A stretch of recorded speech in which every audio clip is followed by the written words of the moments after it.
Well said. I mean, I think we can skip that. We generally ask, hey, when's the first time you heard Mac Dre? But you can't grow up in California, let alone the Bay Area, and say you've never heard of Mac Dre. Right. It doesn't work. You Yeah. you can't not do that.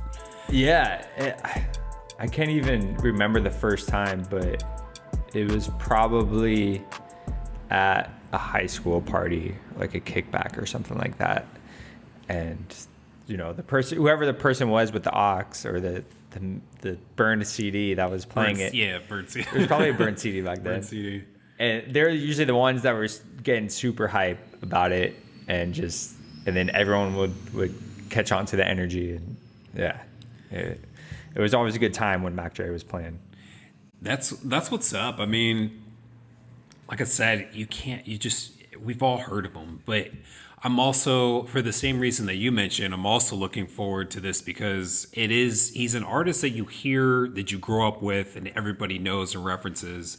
But I've never listened to a full-on album. I almost question if the people that I was around listened to it as well too. Right. I mean, I almost think of him as, I was going to ask, like, how would Mac Dre fit in with this playlist era of just dropping stuff?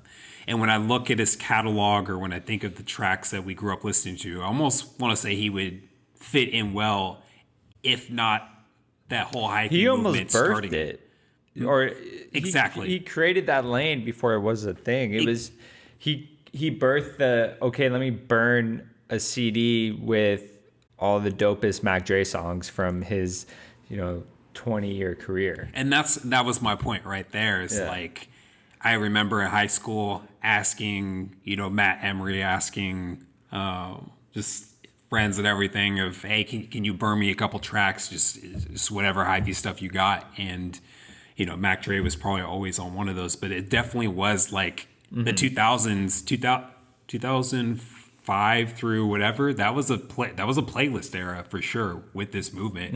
And it was cool because it's like very special to the Bay Area. Like, we have our artists. I think that's one of the things I really like about Mac Dre, and what I really appreciate about him is that he represents the Bay Area so well. The Bay Area is in his soul, his essence. That's what and you get the feeling from it. As soon as you turn it on, this is coming from the West Coast. This is coming from the Bay Area. The sound there is very distinct.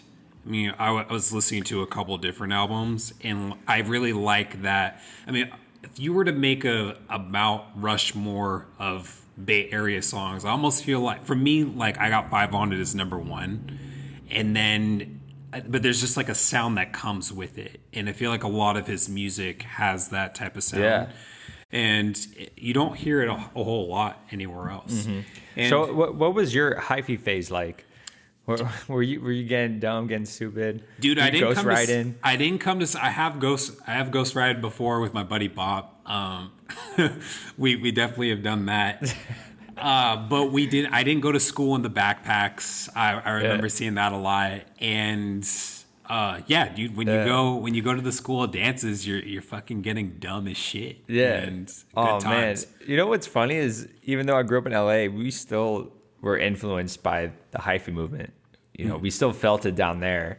And I remember with my friends, one of my friends, Stuart, he had a minivan, like the Toyota Privia.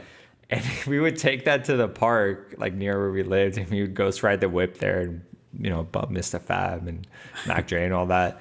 And listening to this brings me back to that time when after school, we would just go over to the park and just chill and ghost ride the whip and do stupid shit. Just go ghost ride. Like, not even at parties or anything, just like after school. Like, that's Well, that's the thing, is that he's a pioneer of this entire movement. And we rode that wave for 2-3 years hard in high school. And so one of the things I really respect about Mac Dre about his music, is that it really unifies a lot of people around here. I mean, the school I went to, a stereotype about it is that there's a lot of rednecks at our school. Whatever. But they Most of them, they know Mac Dre. They're Right. dancing to his stuff and whatever else. Like it's bridging people because it was just a fun movement. You have people that are just kind of goofing off and like they're coming to school in their tall tees and the back and like the superhero backpacks and stuff like that, the little kid ones. And I like that. I like how it's cool when music bridges definitely a people movement. together. Oh hell yeah! So it was cool. Hell yeah.